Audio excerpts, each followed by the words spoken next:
Everyone thinks I'm living the dream life here in Sydney, but no one knows the dark truth behind closed doors. My husband insults me, calling me ugly, only to turn around and satisfy himself watching porn right after. When he tries to cover up his guilt with expensive gifts after making me cry, I feel like a walking corpse. This body is mine, but he shattered my self-worth a long time ago. But why? Despite having beauty and brains, why does she constantly have to hear that she's not good enough for him? How can a husband crush his wife's confidence, leave her in tears and find twisted pleasure in the bodies of other women? Where does this psychological torture end? In suicide or in fighting back? And what was the exact moment that turned this picture-perfect marriage into a living hell? I'm Sneha, and I'm here to share this chilling and heartbreaking true story with you. So without further ado, let's dive right into the details. If you passed me on the street today, walking down the busy sidewalks of downtown Sydney, you'd probably turn your head. Not to sound arrogant, but I know what people see. They see a girl in her mid-20s, fit, confident, with glowing skin and hair that falls perfectly over her shoulders. I catch the lingering glances from guys at the coffee shop, the way the barista writes a smiley face on my latte cup, and the whispers of girls who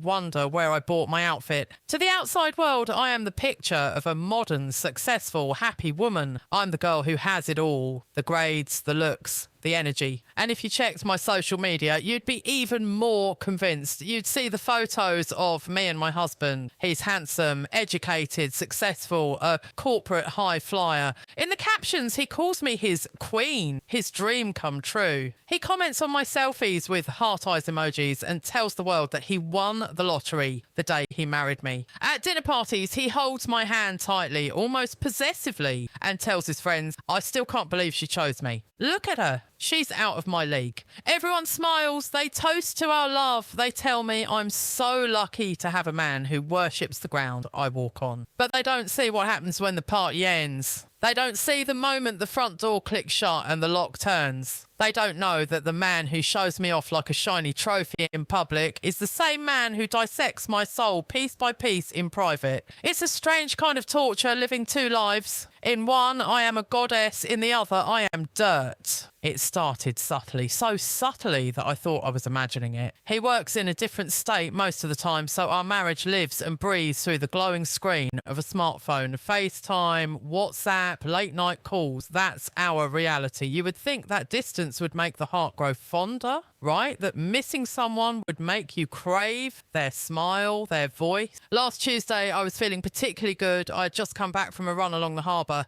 The endorphins were high. My skin was flushed and healthy. I showered, wrapped myself in a towel and sat down to call him. I was excited to tell him about my day, about the distinction I got on my assignment, about how much I missed him. The phone rang for a while before he picked up. The connection was clear. He was lying on his bed, looking tired but handsome. I smiled, adjusting the camera so he could see me better. Hey baby, I said, my voice soft. I missed you. He didn't smile back. His eyes narrowed slightly, scanning the screen. He wasn't looking at my eyes. He wasn't looking at my smile. He was zooming in on something else. What's wrong? I asked, feeling a sudden knot of anxiety in my stomach. That knot was becoming a permanent resident there lately. Your elbows, he said. His voice was flat, devoid of warmth. What? I looked down at my arm, confused. Why are your elbows so black? The question hit me like a physical slap. The smile froze on my face. I stammered, what do you mean? It's just skin. It's normal shading. He scoffed, a sound that dripped with disgust. No, it's not normal. It looks dirty. God, if I had known they looked like that before, I would have checked thoroughly before marrying you. I thought you were fair all over. I didn't know you were patchy. The air left my lungs. I sat there, stunned, the silence stretching between us like a taut rubber band. This wasn't the first time. The memories came flooding back, unbidden and sharp. I remembered a few months ago a similar call. He had made a comment about my intimate areas. He had used words like charcoal and ugly. He had made me feel so small, so repulsive that I had spent hours in the shower that night, scrubbing my skin with a loofah until it was raw and bleeding, crying silently under the spray of the water. I had tried to bleach my skin, tried expensive creams, tried to fix a flaw that wasn't even a flaw just to please him. Are you listening to me? His voice snapped me back to the present. I'm listening, I whispered, fighting the tears stinging my eyes. Why do you say things like that? It hurts. Oh, stop being so dramatic, he rolled his eyes. I'm just being honest. Would you rather I lie to you? I'm your husband. I should be able to tell you when something looks bad. You're supposed to be beautiful for me. Fix it. Fix it. As if I were a broken appliance, as if my body, which allows me to run, to dance, to live, was nothing more than an object for his visual consumption. I hung up. I didn't say goodbye. I just pressed the red button and let the screen go black. I walked to the full-length mirror in the bedroom. The room was dim, lit only by the street lights filtering through the blinds. I dropped my towel and stared at myself. I looked at my elbows. They looked normal, just human skin. I looked at my reflection, the curve of my waist, the strength in my legs. Why couldn't I see what everyone else saw? Why did his voice echo so loudly in my head, drowning out every compliment I had ever received? You're not that pretty, you know. You're just lucky I have low standards. You think you're smart? You're just good at memorizing books. You have no common sense. These sentences were the soundtrack of my marriage, but the confusing part, the part that made me feel like I was going insane, was the switch. 10 minutes after that call, my phone pinged. A text from him. Baby, I'm sorry. I had a long day at work. I didn't mean to snap. You know I love you. You're the most beautiful girl in the world. I just want you to be perfect because you deserve to be perfect. Pick out something nice online, my treat. Love you. I stared at the screen, my hands trembling. This was the cycle. The abuse followed by the love bombing, the poison followed by the antidote. He would cut me deep and then hand me a bandage made of money and sweet words. And the worst part, a part of me, the weak, desperate part that just wanted her husband to love her, wanted to believe the text. I wanted to believe that the man who insulted my skin was the anomaly and the man who sent the apology was the reality. But deep down, I knew the cracks were forming. I remember another night just before he left for this trip. I was cooking dinner. I love cooking.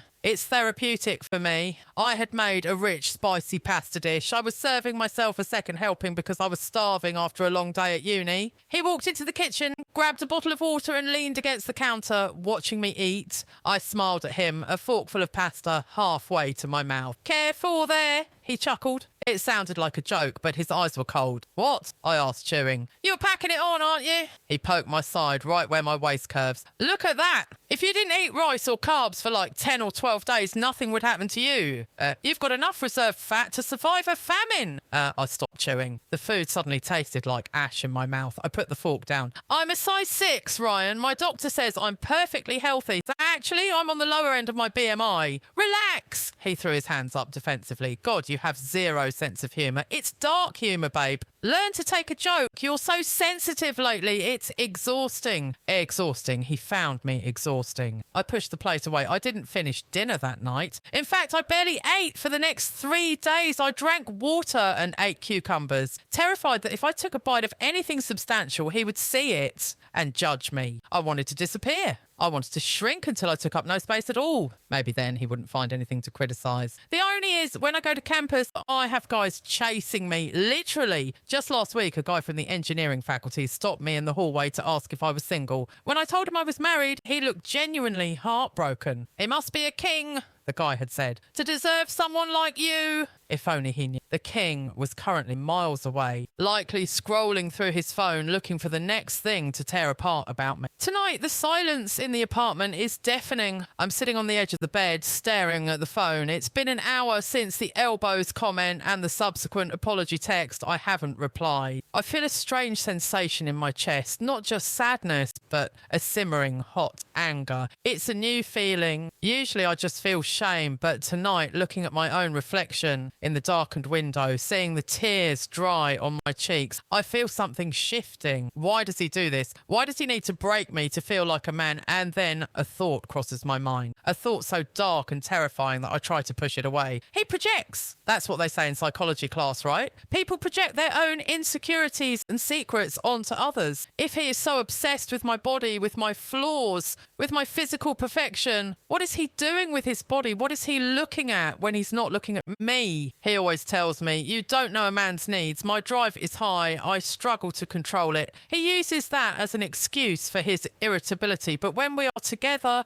when I try to be intimate, when I try to be the wife he claims to want, sometimes he seems distant, mechanical, like he's not really there with me. My eyes drift to the bedside table on his side of the bed. He left his old iPad here. He usually takes it with him, but he bought a new MacBook right before he left, so the iPad has been sitting there gathering dust for 2 weeks. My heart starts to hammer against my ribs. Thump, thump, thump. I've never checked his devices. I've never been that wife. I trust him, or at least I tried to. He has passcodes on everything, always claiming it's for work security. But I saw him type the code in 1,000 times. 198800, his birthday and mine combined. I shouldn't do this. It's an invasion of privacy. If he finds out, he will explode. He will turn it around on me, call me crazy, call me paranoid, tell me I'm ruining the marriage with my insecurities. But the voice in my head, the one that whispered to me when he called my skin dirty, is getting louder. Something isn't right, Sneha. You know it. You feel it. I reach out. My hand is shaking. The metal of the iPad feels cold against my fingertips. I press the home button. The screen lights up, casting a ghostly glow across the room. Enter passcode. I take a deep breath. The air in the room feels heavy, charged with electricity. I feel like I'm standing on the edge of a cliff, about to look down into an abyss I can never unsee. I type the number 198800. The iPad unlocks. And as the home screen loads, I realise that tonight the perfect lie is about to shatter. I just don't know if I'm ready for a jagged piece to cut me open. But there's no turning back now. The silence in the apartment wasn't peaceful anymore. It was heavy, suffocating, like a physical weight pressing down on my chest. For the last 3 weeks, my world had shrunk to the 4 walls of my bedroom and the path to the bathroom. I was down for the count, a severe viral flu that had morphed into something nastier, knocking the wind out of me. My body, usually so strong and capable, felt like it belonged to a stranger. My joints ached, my head throbbed with a relentless fever, and every breath felt like inhaling broken glass. I lay there staring at the ceiling fan spinning lazily above me. Whir.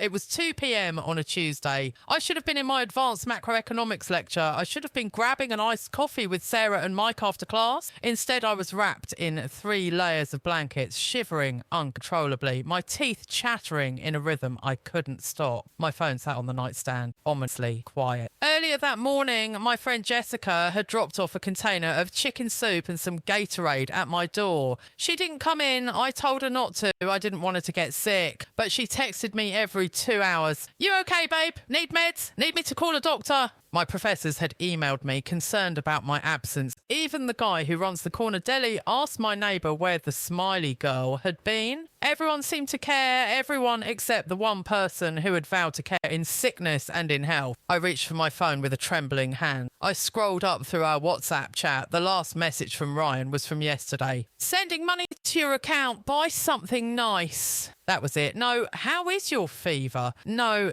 did you eat? No, I'm worried about you. I swallowed the lump in my throat, which hurt more than the sore throat itself. I hit the video call button. I needed to see him. I needed to hear his voice soften with concern. I needed to feel like I wasn't completely alone in this marriage. He picked up on the 3rd ring. He was in his car, sunglasses on, looking fresh and vibrant. The contrast between his vitality and my decay made me want to cry. Hey, he said, glancing at the screen. I'm driving to a meeting. Make it quick. Make it quick. That was his greeting. Ryan, my voice cracked, barely a whisper. I feel worse today. My temperature is 103 again. I think I might need to go to the ER, but I can't drive. He sighed. It wasn't a sigh of worry. It was a sigh of inconvenience, like I had just told him the cable TV wasn't working. Sneha, look, what do you want me to do if I'm 1,000 miles away, he said, adjusting his rearview mirror. Call an Uber or call one of your little friends. I wanted you to maybe look up a good hospital nearby or maybe order some stronger meds online for me. I can't focus on the screen. My eyes hurt, I pleaded, tears hot and stinging as they leaked from the corners of my eyes. I just need you to help me. He laughed, a short, dry, humourless sound. Listen, babe, you know me. I'm not a caregiver.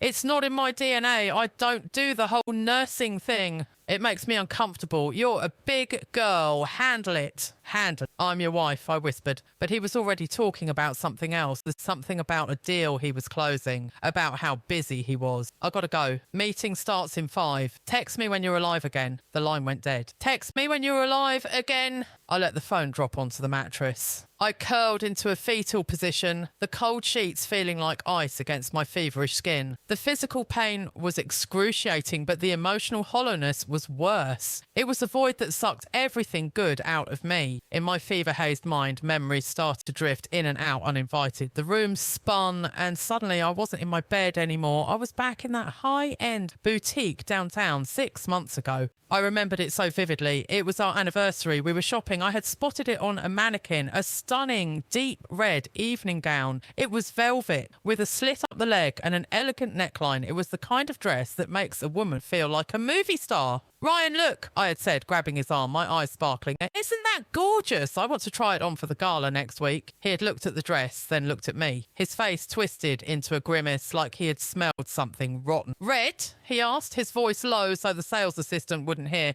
Yeah, dark red. It's beautiful. Sneha, seriously. He stepped closer, invading my personal space, his voice dropping to a whisper that felt like a snake slithering to my ear. You can't pull off red. Look at your skin tone. Red makes you look cheap. It clashes with your complexion. You'll look like one of those desperate girls trying too hard. My smile had faltered. But everyone says red suits me. My mum always said, your mum is biased. He cut me off. I'm telling you the truth because I'm the only one who actually cares about how you present yourself. Stick to pastels or black. Black hides things better. Red just highlights how dark you are in certain lights. It's not a good look for you. I remembered standing there, clutching the hanger, feeling the blood rush to my face. The sales lady was walking over with a smile, asking if I wanted a fitting room. No, Ryan answered for me, not even looking at her. She changed her mind. It's not her style. He guided me out of the store, his hand firm on the small of my back. To anyone watching, it looked like a protective, loving gesture, but to me, it felt like a shackle. I walked out of that mall with my head down, feeling ugly, feeling cheap, feeling like my skin was a mistake that I needed to apologise for. Back in my bed, the memory faded, but the shame remained. Why did I stay? Why did I let him speak to me like that? Because the next day, a box had arrived. Inside was a beige dress. Expensive, designer, boring. The card read, "You'll look classy in this, trust me, I know what's best for you." And I wore it. I wore the beige dress and he complimented me and I felt a surge of relief that I had pleased him. I was like a dog begging for scraps of affection, wagging my tail whenever he decided to throw me a bone. But lying here now, sweating through my pyjamas, barely able to lift my head, something was breaking inside me, or maybe something was waking up. It's just dark humour, he always said whenever I confronted him about his cruel comments. You'd survive a famine with that fat dark humour. Your knees are too black. Just a joke. I'm not a caregiver. Just his personality. Is it humour if nobody is laughing? Is it a joke if it leaves scars on your soul? I looked at the window. The sun was setting, casting long, distorted shadows across the room. And I realised then that my marriage was exactly like those shadows. Distorted, dark and terrifyingly cold. I dragged myself out of bed. My legs were shaking, threatening to buckle under me, but I needed water. I walked past the full-length mirror in the hallway. I stopped.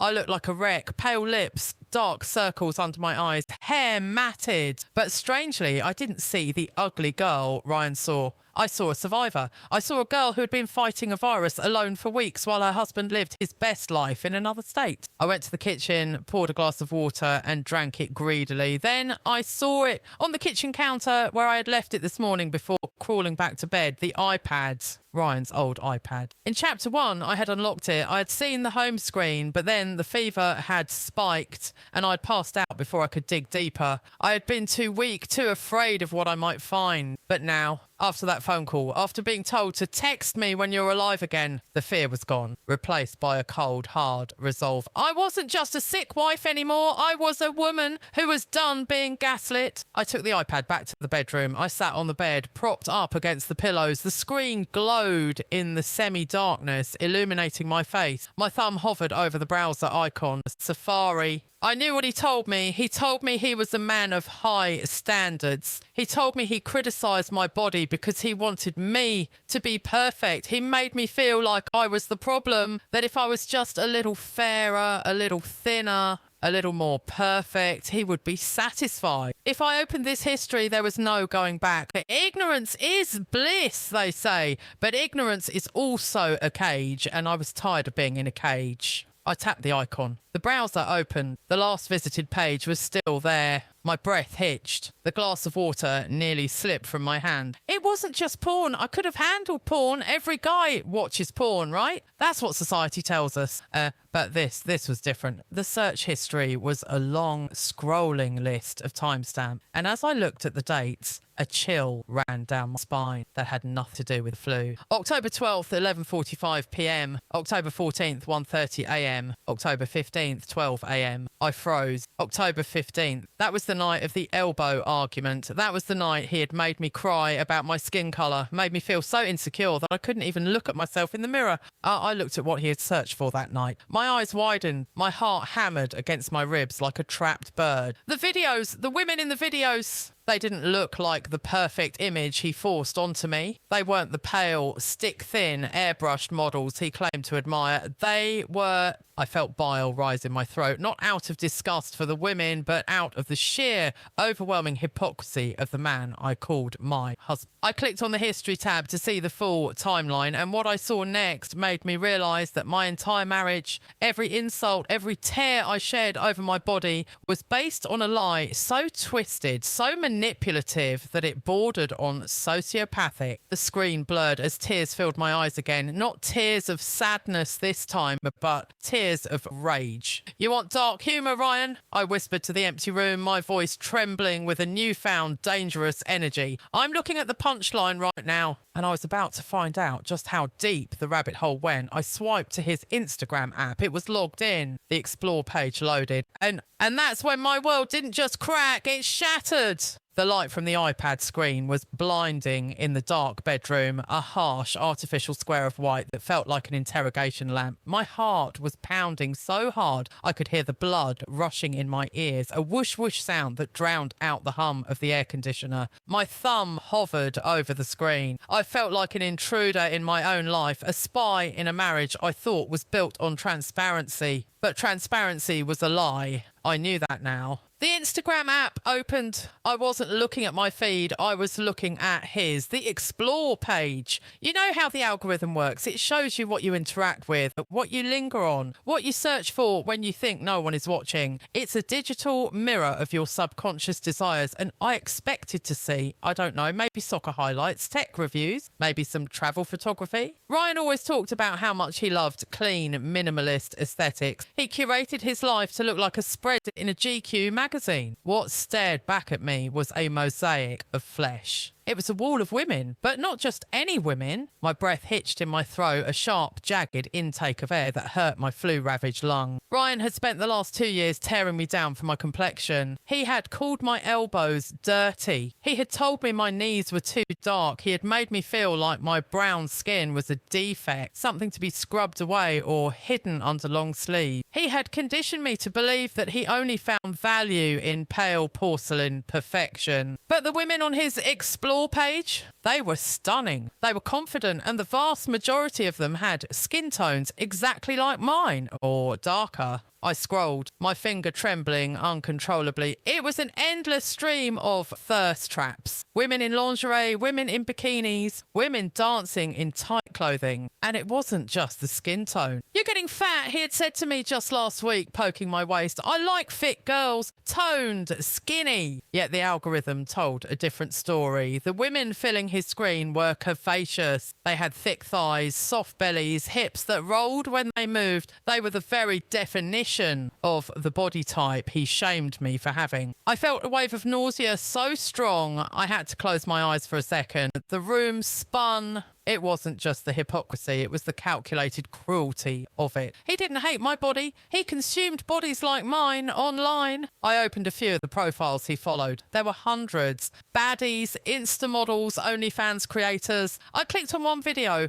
A woman in a red dress, a dark velvet red dress, almost identical to the one I wanted to buy for our anniversary, the one he said made me look cheap. In the video, the woman was dancing. She looked incredible. And there, right under the video, was a like from Ryan. Liked by Ryan_official and 12,403 others. I stared at that tiny heart icon. It felt like a dagger twisting in my gut. He had liked this video 3 days ago. 3 days ago when I was lying in bed with a fever and he couldn't be bothered to ask if I had eaten. You look cheap in red. But he liked her in red. A sob escaped my lips, raw and ugly. I clapped a hand over my mouth to stifle it. Even though I was alone, I felt like I was going insane. If he liked this, if this is what he was attracted to, then why was he destroying me for being it? Why make me hate the very things he secretly lusted after? I switched apps. I needed to see more. I needed to understand the extent of this sickness. I went back to the browser. Safari. I went to the history tab again. I needed to match the dates. I needed to prove to myself that I wasn't crazy, that the timing I suspected was real. I scrolled back to that night, the night of the elbows comment, October the 15th. I found the timestamp, 11:45 p.m. That was exactly 10 minutes after he had hung up on me. 10 minutes after he had told me he would have checked thoroughly before marrying me if he knew I had dark joints. 10 minutes after he left me crying in front of my mirror, scrubbing my skin until it burned. I looked at the URL he visited at 11:45 p.m. It was a video on a popular adult site. I clicked the link. I didn't want to watch it, but I had to know. The video loaded. The title made my blood run cold. It contained specific keywords describing the actress: ebony, dark skin, curvy. I watched the first 5 seconds. The actress, she had dark knees, she had dark elbows, she was beautiful, human, real, and he had watched this. He had gotten off to this. He had used his rage against me as foreplay for himself. I dropped the iPad on the bed as if it had burned me. I scrambled backward, pressing my back against the headboard, pulling my knees to my chest. But it was a power play. It was all a twisted, sick power play. He didn't want me to change. He wanted me to feel small. He wanted me to feel unworthy. By making me insecure about my natural features, he ensured that I would always be striving for his approval, always begging for his validation. He kept me busy hating myself so I wouldn't notice he was checking out of the marriage. And the worst part, he was projecting. Every insult he hurled at me was a confession of his own secret appetite. He felt guilty for what he liked, or maybe he felt he shouldn't like it because of his corporate image, his high-class persona. So he punished me for it, and he punished me for embodying the desires he couldn't publicly own. I'm not a caregiver, he had said. I'm not emotional. Liar. He was plenty emotional. He was obsessed. I picked up the iPad again. I felt like a detective at a crime scene, piecing together the murder of my self-esteem. I went further back in the history. September the 10th, the day I cooked that big dinner, and he told me to stop eating rice because I'd get fat. History. BBW Latina hard. August 2nd, the day we went to the beach and he told me to wear a cover-up because my thighs were jiggly. History. Thick thighs compilation. It was systematic and it was pathological. I felt a strange separation from my body. I wasn't Sneha anymore. I was a ghost watching a tragedy unfold. I thought about all the times I had apologised to him. I'm sorry I'm not prettier.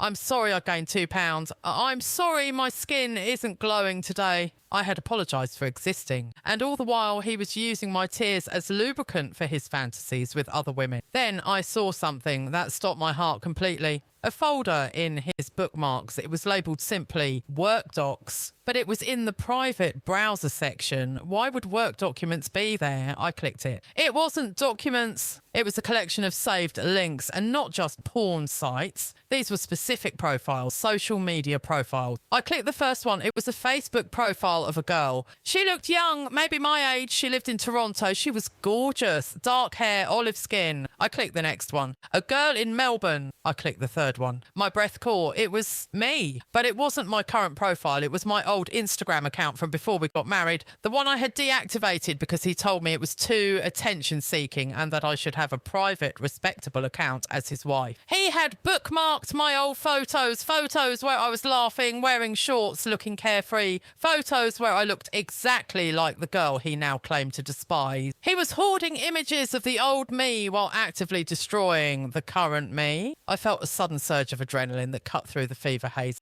This wasn't just about porn. This was about ownership. He wanted to possess the image of me, but he wanted to crush the reality of me. He wanted a doll he could dress up in beige and silence while he fantasized about the wild, vibrant woman he had forced me to bury. I looked at the time on the iPad. 3 a.m. I had been sitting here for hours. My soup on the nightstand was cold. My head was pounding with a migraine that threatened to split my skull open, but my eyes were dry. The sadness was gone. It had evaporated, burned away by the heat of the truth. I looked at the browser history one last time. There was a search from 2 nights ago. How to hide search history on shared Wi-Fi. He knew. He knew what he was doing was risky. He knew that if I ever found out, his facade of the perfect, high-standard gentleman would crumble. He wasn't just a bad husband. He was a coward. A calculating, manipulative coward who got his kicks from making his wife feel like garbage. I heard a noise outside, a car door slamming. I flinched. Ryan was in another state. It couldn't be him. It was just a neighbour. But the sound jolted me back to reality. I was alone in this apartment, legally bound to a man who I now realised I didn't know at all. I was sleeping in his bed. I was wearing the ring he bought. I was living on the money he transferred. But looking at that screen, at the grid of half-naked women, at the timestamps that aligned with my tears, I realised something else. I wasn't the one who wasn't enough. I was too much for him. I was too real, too vibrant, too much of everything he wanted, but was too afraid to handle in a real relationship. So he tried to reduce me. He tried to shrink me down to a size he could control. I took a screenshot, then another and another. I screenshotted the timestamps. I screenshotted the specific URLs next to the dates of our fights. I screenshotted his Instagram like. I didn't know what I was going to do with them yet. Maybe nothing. Maybe I would delete them tomorrow and go back to being the good, obedient wife. The gaslighting runs deep. It's hard to break free in a single night. But as I saved those photos to a hidden folder on my cloud drive, I felt a shift, a tiny, dangerous spark in the darkness of my mind. He thought I was stupid. He thought I was blind. He thought I was just a pretty accessory he could emotionally batter whenever he felt insecure.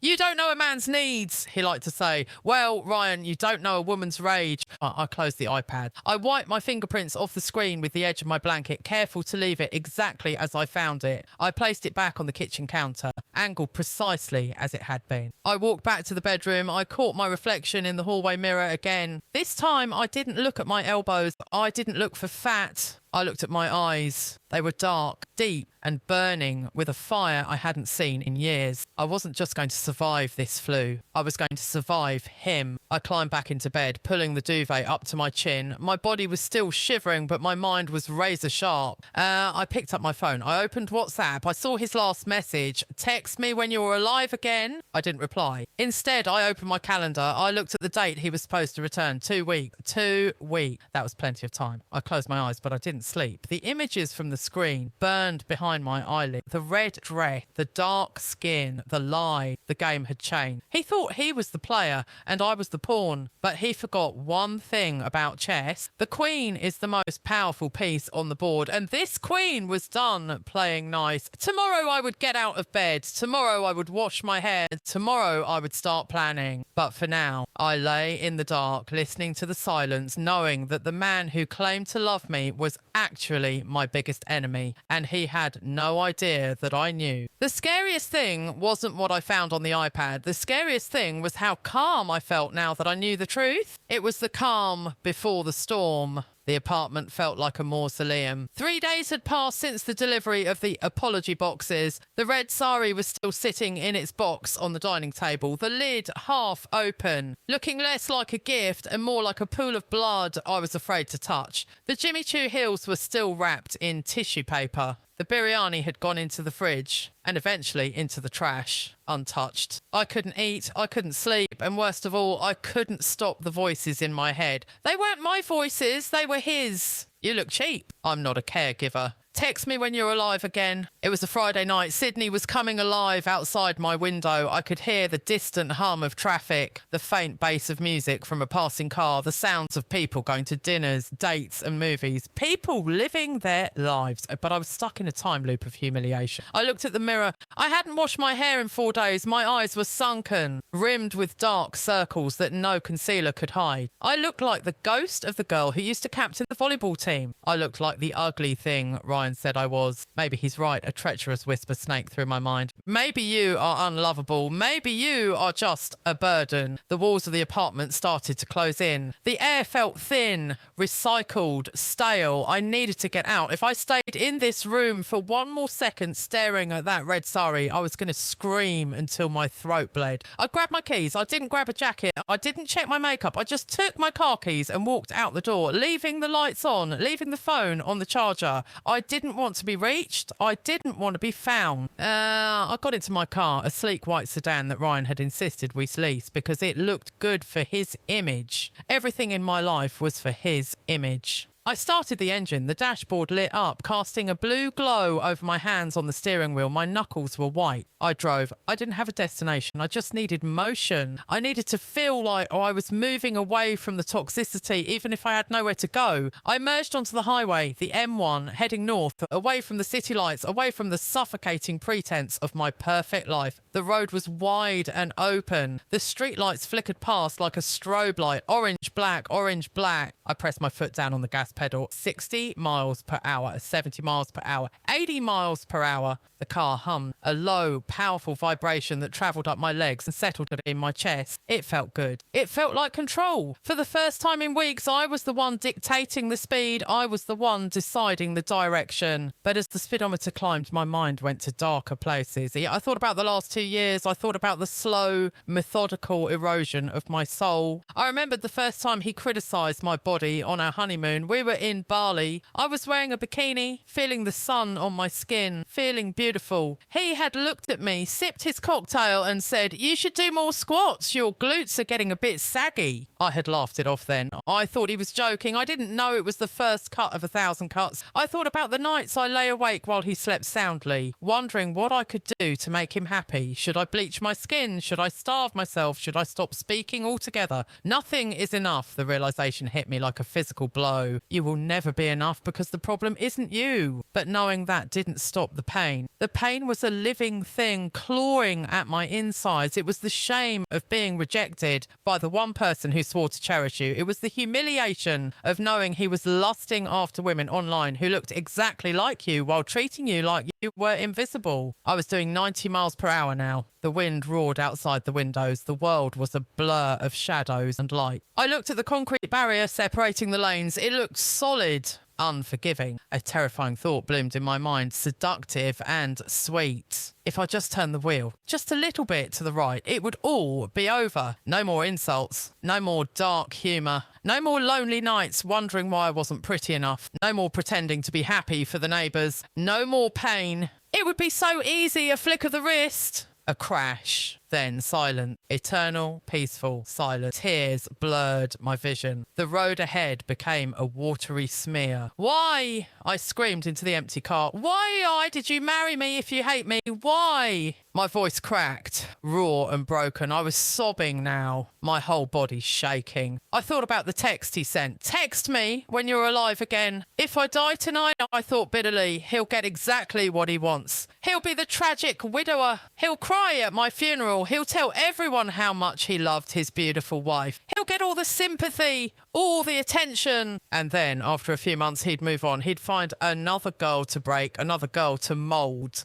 I pictured him standing over my grave, looking handsome in a black suit, checking his phone for Instagram likes while the priest spoke. The image made me sick. I pressed the gas harder, 100 miles per hour. The engine was screaming now. I was approaching a curve. I knew I should slow down, but I didn't lift my foot. Do it, the darkness whispered. Just let go. My hands loosened on the wheel. I closed my eyes for a split second. I felt the car drift. The tyres screeched slightly as they lost traction. This was it. The edge. In that nanosecond of darkness, something flashed in my mind. It wasn't a memory of Ryan. It wasn't a memory of my parents. It was a memory of me. I saw myself at 18 standing on the podium at a university debate championship, holding a trophy, my eyes shining with ambition. I saw myself laughing with my friends, messy hair, no makeup, eating pizza on the floor of my dorm room. I saw the Sneha who existed before him, the Sneha who was fierce, and Sneha who didn't wouldn't take crap from anyone. She was still in there, buried under layers of trauma and gaslighting. But she was there. And if I crashed this car tonight, I would be killing her too. I would be letting him kill her.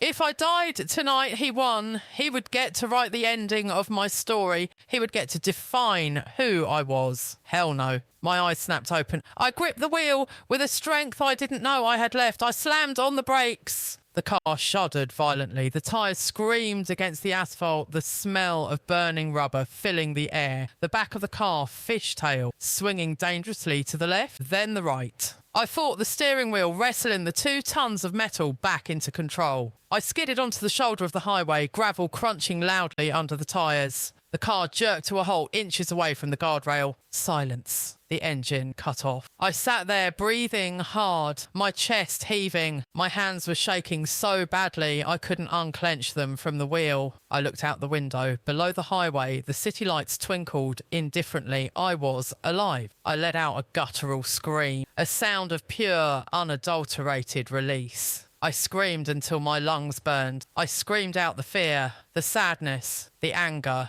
Then I slumped back against the seat, exhausted. I looked at the rearview mirror. My reflection stared back at me in the dim cabin light. I looked wrecked. Tear-streaked face, wild hair, but the eyes were different. 10 minutes ago, those eyes wanted to close forever. Now they were wide open. He doesn't get to win, I whispered. The sound of my own voice surprised me. It was low, steady. He doesn't get to kill me. I wiped my face with the sleeve of my hoodie. I realised something sitting on the side of that dark highway. I had been waiting for him to change. I'd been waiting for him to apologise.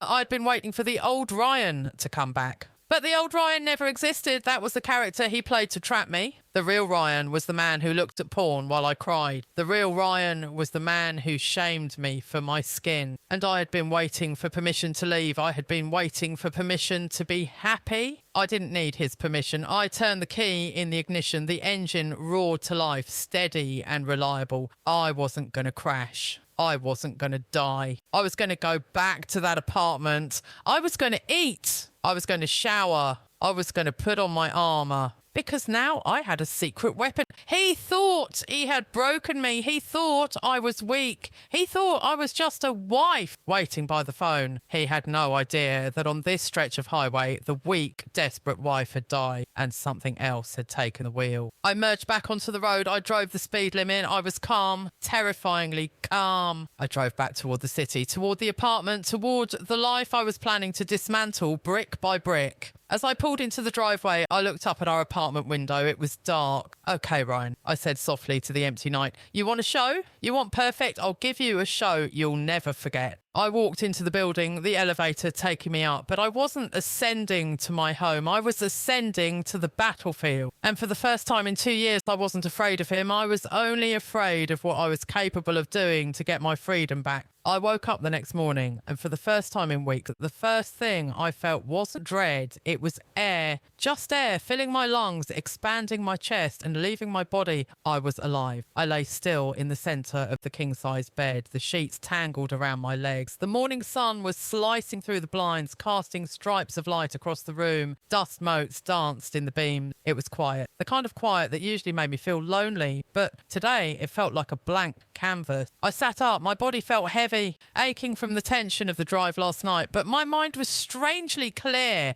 It was like the fever had finally broken, taking the fog of submission with it. I walked into the bathroom. I turned on the tap, splashing cold water on my face. Then I looked up, really looked. For the past 2 years, every time I looked in a mirror, I didn't see me. I saw a project. I saw a list of flaws that Ryan had carefully curated for me. Too dark here, too fleshy there, not enough here. I saw the woman he wanted me to be and failed to see the woman I was. But today, staring back at me was a stranger. She looked tired. Her eyes were puffy from crying. Her skin looked dull from days of neglecting it during the flu. But beneath the exhaustion, there was something else. A hardness. A set to her jaw that hadn't been there before. I touched my cheek. The skin was warm. Who are you? I whispered to the reflection. I realised with a jolt that I had spent so much time trying to be Ryan's perfect wife that I had forgotten who Sneha was. Was I the girl who loved spicy street food? Was I the girl who could debate politics for hours? Was I the girl who laughed loud and unladylike? Ryan hated my laugh. He said it was too boisterous for corporate dinners. So I had stopped laughing. I had learned to smile politely, mouth closed like a doll. I grabbed my makeup bag. Usually this was a ritual of concealment, foundation to lighten, concealer to hide, contour to slim. Today I put it down. I brushed my teeth. I tied my hair in a messy bun. I put on yoga pants and a hoodie. I needed to leave the apartment. I needed to see if the world was still there. I drove to a small coffee shop near the university campus.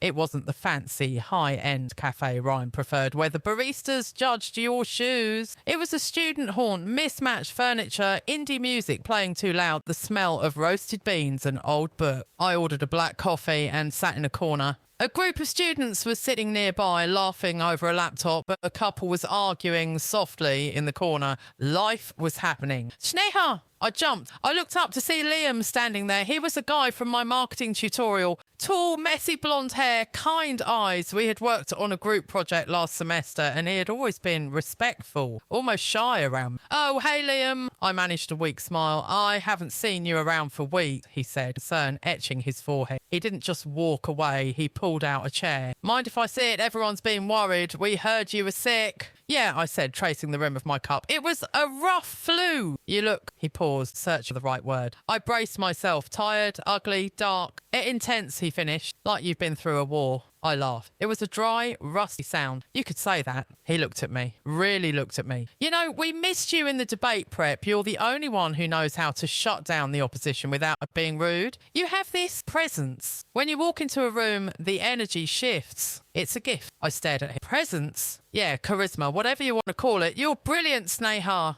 I hope you know that. I felt tears prick the corners of my eyes again, not from sadness, but from the sheer confusion of it. Here was this guy, seeing brilliance and charisma, and miles away, my husband saw only black elbows and fat. How could two people look at the same object and see two completely different things? Thank you, Liam, I whispered. I really needed to hear that today. He smiled, a genuine, easy smile. Any time, hurry back to class, okay? The place is boring without you. As he walked away, I realised something. Ryan's voice was just one voice. It wasn't the voice of God. It wasn't the voice of the truth. It was just one man's voice. A man who was sick, manipulative, and deeply insecure. I finished my coffee and made a decision. I took out my phone. I had one number saved under emergency that I had never used. It was Dr. Evans, a therapist my university offered for students dealing with stress. I called the number. I need an appointment, I said, my voice steady. Today, right now, if possible. Dr. Evans was a woman in her 50s with silver hair and eyes that seemed to see right through your walls without them down. Her office smelled like lavender and old paper. I sat on the beige couch, clutching a tissue I hadn't used yet. So, Sneha, she said softly, what brings you here today? I opened my mouth to say stress, to say school, to say marriage problems. But what came out was a flood. He told me my skin was dirty. I blurted out. Dr. Evans didn't blink. She just nodded for me to continue. He tells me I'm fat, even though I'm a size 6. He tells me I'm lucky he married me because I'm not his type. He makes me feel like I have to apologise for existing in this body. I took a jagged breath. But then I found his search history and the women he watches, the women he lusts after. They look like me. They are me. I told her everything. The dark humour, the isolation, the flu, the red dress, the highway. When I finished, silence hung in the room. I felt naked, exposed. Dr. Evans leaned forward. Sneha, have you ever heard of the term devaluation? I shook my head. In a relationship with a narcissist, there is a cycle, she explained, her voice clinical yet compassionate. First they idealise you. Love bombing. You are the queen, the dream come true. Then when they have you hooked, they start the devaluation phase. They pick at your insecurities. They project their own shame onto you. And finally, if you let them, they discard you. Or they keep you in a state of permanent anxiety so you never leave. She paused. What your husband is doing isn't about your skin colour. It isn't about your weight. It's about power. He destroys your self-esteem because he knows that if you realised your true value, you would leave him in a heartbeat. But why? I asked, my voice trembling. Why marry me if he wanted to hurt me? Because you are the trophy, she said simply. You are beautiful, educated, successful. You make him look good to the world, but in private, he needs to feel superior. He feels small, so he makes you feel smaller. And regarding the pornography, that is the ultimate betrayal. He is compartmentalizing. He separates his lust from his respect. He cannot handle a woman who is both sexual and respectable, so he shames you for the very traits that turn him on. He feels small, so he makes you feel smaller. It clicked like a key turning in a lock. All this time I thought I was the one who wasn't enough, but it was him. He was the empty one. He was the one with the void inside him that no amount of money or perfect wife could fill. I wasn't the problem. I was the supply. I left the therapist's office feeling lighter, but also angrier. It wasn't the hot, reactive rage I felt on the highway. This was a cold, calculating anger, the kind of anger that fuels revolutions. I drove to the gym. I hadn't been there in a month. I walked into the locker room, the smell of chlorine and sweat hitting me. It felt grounding, real. I changed into my workout gear. I looked at myself in the full-length mirror again. My legs were strong. My arms were defined. My skin, under the harsh fluorescent lights, glowed with a rich golden undertone. Dirty? I scoffed at the reflection. Honey, you're gold. I went to the weights section. I loaded the barbell, deadlift. I pulled. The weight was heavy, straining my muscles, demanding every ounce of my focus. Up. For every time he called me ugly, down, up. For every time he ignored my tears, down, up. For the red dress he said I couldn't wear, down. I worked out until my muscles screamed, until sweat dripped down my back, until I couldn't think about anything but the physical sensation of power. I wasn't fragile, I wasn't weak, I was a machine. I went home and showered and I scrubbed my skin, not to wash away the blackness like I used to, but to wash away his touch, to wash away the memory of his hand. I put on lotion, I took my time, I honoured my body. Then my phone rang. It was 8 p.m. Ryan, I stared at the screen. My heart didn't race, my hands didn't shake. I picked up. Hey, baby! His voice came through the speaker, cheerful, oblivious. How are you feeling? Did you try on the sari? I walked to the dining table. I looked at the red sari still sitting in the box. I'm feeling much better, Ryan, I said. My voice was smooth, unrecognisable to my own ears, and it was an actress' voice. Good, good, he said. Listen, I have great news. I managed to wrap up the deal early. I changed my flight. I'll be home tomorrow night. Tomorrow night! The timeline had shifted. I didn't have 2 weeks. I had 24 hours. Panic tried to rise in my throat, but I pushed it down with my newfound coldness. That's wonderful, I lied. I can't wait. I can't wait to see you either, he said, his voice dropping to that husky whisper he thought was sexy. Make sure you wear that sari for me. I want to come home to a beautiful wife. Oh, don't worry, I said, a dark smile playing on my lips that he couldn't see. I'll be wearing it. It fits perfectly. Great, love you, babe. Be a good girl. Love you too. I hung up. Be a good girl. The phrase hung in the air like a bad smell. I walked over to the box. I lifted the red sari out. The silk cascaded down my arms like liquid fire. He wanted me to wear red? Fine. I would wear red. He wanted a show. I would give him a show. But he thought he was coming home to his submissive, insecure wife who would do anything for a crumb of his affection. He thought he was coming home to the girl he could mould and break. He was wrong. He was coming home to a stranger who knew his secrets, a stranger who had stared into the abyss on the highway and blinked back. I held the dress up against my body in the mirror. Red doesn't make me look cheap, Ryan, I whispered to the empty room. Red is the colour of warning. I had 24 hours to prepare the stage. I went to the closet and pulled out a suitcase. Not his, mine. I started packing. But I wasn't just packing clothes. I was packing evidence. I was packing my dignity. And then I stopped. Leaving quietly wasn't enough. If I just left, he would spin the narrative. He would tell everyone I was crazy, that I was unstable, and that I left him because I couldn't handle his success. He would play the victim. No, he needed to be exposed. He needed to feel a fraction of the humiliation he had made me feel for 2 years. I looked at the iPad sitting on the counter. An idea began to form. It was reckless. It was bold. It was something the old Sneha would never have dared to do. But the old Sneha was gone. I picked up the iPad. I walked back to the red sari. Tomorrow night, I said softly. Welcome home, darling. The curtain was about to rise on the final act, and this time I was the director. The apartment smelled like rosemary, expensive cologne, and imminent destruction. It was 7 p.m. I had spent the last 3 hours setting the stage. I dimmed the lights, lit the vanilla-scented candles he loved, and set the dining table with our best china. From the outside, it looked like a romantic homecoming dinner for a beloved husband. But if you looked closer, you'd see the sharpness in the air. You'd see that the wine glasses were placed with military precision. You'd see that the suitcase near the front door was hidden behind the coat rack, packed and ready. I stood in front of the full-length mirror in the bedroom. The red sari draped over my body like liquid fire, and it was the deep, rich crimson of a fresh wound embroidered with gold thread that caught the candlelight. I remembered standing in that mall 6 months ago, feeling small, feeling cheap, because he told me this colour made me look dirty. Tonight, looking at my reflection, I didn't see cheap. I saw power. The dark red complemented my golden brown skin perfectly, making me look radiant, dangerous and alive. I had lined my eyes with dark coal and painted my lips a matching shade of crimson. I wasn't dressing for him. I was dressing for the funeral of our marriage. The lock beeped. My heart hammered against my ribs. Thump, thump, thump. But my hands were steady. I took a deep breath, inhaling the courage I had found on the side of the highway, and exhaled the fear I had carried for 2 years. The door opened. Honey, I'm home. Ryan walked in, dragging his carry-on bag. He looked exactly the same, handsome, polished, wearing a suit that cost more than my first car. He had a bouquet of white lilies in his hand. Of course, the apology flowers.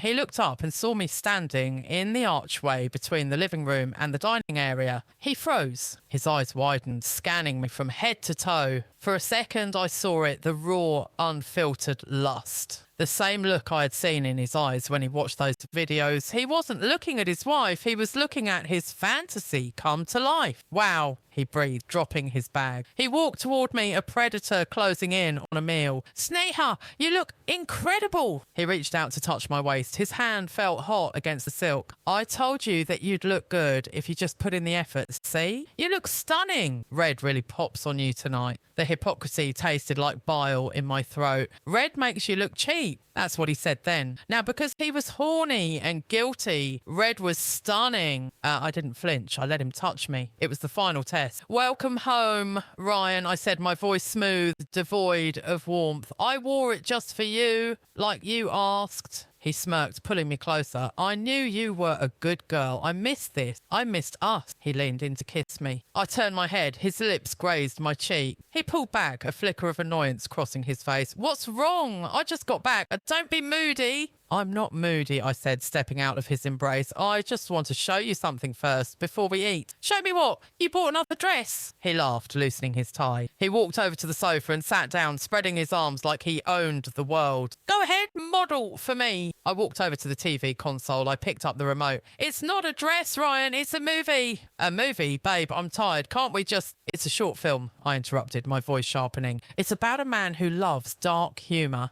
I pressed the button. I had connected his iPad to the Apple TV earlier. The screen flickered to life. The first image that popped up wasn't a movie. It was a screenshot, a massive high-definition screenshot of his search history from October 15th, 11:45 p.m. Ebony curves hard, 11:50 p.m. Dark skin, amateur. Ryan went still. The smile slid off his face like wet clay. He sat up straight, his eyes darting from the TV to me. What is this? He asked, his voice low, dangerous. Sneha, what the hell are you doing? I didn't answer. I swiped to the next image. A split screen. On one side, a photo of me crying in the bathroom mirror that night, my eyes red and swollen. On the other side, the timestamp of him watching porn at that exact moment. You told me my elbows were black, I said, my voice echoing in the silent room. You told me my skin was dirty. You hung up on me while I was crying, and 10 minutes later, 10 minutes, Ryan, you were getting off to a woman who has my exact skin tone. Sneha, stop. He stood up, his face flushing red. You violated my privacy. You went through my device. That's illegal. You're crazy. Crazy. I laughed. It was the laugh I had suppressed for years. Loud, wild, and free. You called me crazy when I said you were distant. You called me crazy when I said you were cruel. But the data doesn't lie, does it? I swiped again. The work docs folder.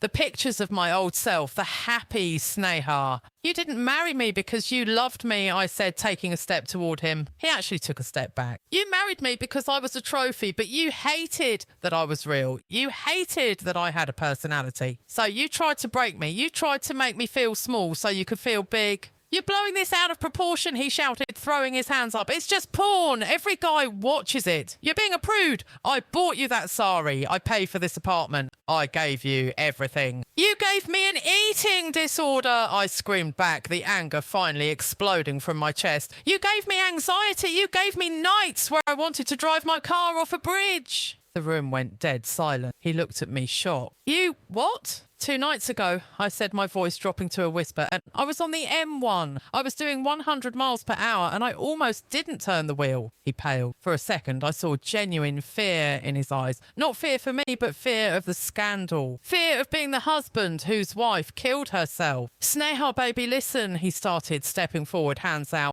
You need help. You're depressed. We can get you a therapist. I'll pay for the best one. Just turn off the TV, please. I already have a therapist, I said, and she helped me realise that I don't need to be fixed. I need to be free. I reached into the folds of my sari. I pulled out my wedding ring. The diamond sparkled under the recessed lights, cold, hard and sharp. I walked over to him. He looked at the ring, then at my face. You want a girl who looks like me, Ryan? You can find her on your iPad, but you don't get the real thing anymore. You don't deserve the flesh and blood. I dropped the ring to his palm. It felt heavy, like drop a shackle. I'm leaving. You can't, he sneered, the mask slipping back into place. Where will you go? You have no money, you're still a student. You need me, you'll be back in a week begging. Watch me. I walked to the coat rack and pulled out my suitcase. I emptied the joint account, Ryan, I said casually, not looking back, just my share. The money I saved from my internship before you told me to quit. It's enough for a deposit on a studio and a semester of tuition. I'm not helpless. I was the top of my class before I met you, and I'll be the top again. Sneha! He yelled, lunging towards me. I spun around, my eyes blazing. Don't you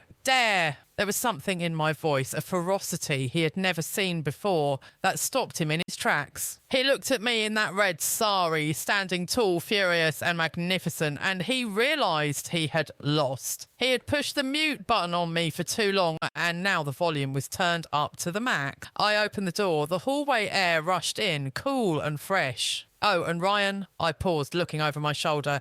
That red dress in the video you liked, the girl looked great, but I wear it better. I slammed the door. The sound echoed through the hallway, a definitive thundering boom that signalled the end of an era. I walked to the elevator. I didn't cry. My hands weren't shaking. My heart was beating a steady rhythm. Free, free, free. I got into my Uber waiting downstairs. Where to? The driver asked. I looked out the window as the building and the man faded into the distance. Forward, I said. Just drive forward. 6 months later, the sun over Bondi Beach was blindingly bright. The air smelled of salt and sunscreen. I sat on a towel watching the waves crash against the shore. I was wearing a bikini, a bright neon orange bikini that clashed beautifully with my deep tanned skin. I took a sip of my iced coffee. My phone buzzed. It was a text from Liam. Hey, debate team is meeting at the pub later. You coming? We need our captain. I smiled and typed back. I'll be there. Save me a seat. I looked down at my legs. My knees were dark. My elbows were dark. I had a little roll of tummy fat when I sat hunched over. And I loved every inch of it. I wasn't perfect anymore. I was messy. I was loud. I was living in a tiny studio apartment with leaky taps, and I was eating rice whenever the hell I wanted. Ryan had tried to call. He had sent emails. He had sent flowers. I blocked them all. I heard from a mutual friend that he was dating a 19-year-old blonde girl now. I felt a pang of pity for her, but mostly I felt nothing. He was a ghost, a bad dream I had finally woken up from. A shadow fell over me and, excuse me? I looked up. A guy was standing there holding a surfboard. He had kind eyes and a nervous smile. I saw you from over there, he stammered, and I just had to say, you look incredible. You have this glow about you. I smiled, a real dazzling smile that reached my eyes. Thank you, I said. I'm Mark. He extended a hand. I shook it. My grip was firm, strong. I'm Sneha. I didn't need him to tell me I was beautiful. I didn't need his validation, but it was nice to hear. I looked out at the ocean, vast and endless. I remembered the girl on the highway, ready to give it all up. I wished I could go back and hug her. I wished I could tell her that the pain wasn't a dead end. It was a tunnel, and on the other side there was this. There was sun, there was laughter, there was freedom, and most importantly, there was me. I took a deep breath of the salty air. The red sari was hanging in the back of my closet, wrapped in plastic. I kept it, not as a memory of him, but as a trophy of the night I won the war. I was no longer the girl who apologised for taking up space. I was the girl who filled the room. And my story, it was just beginning.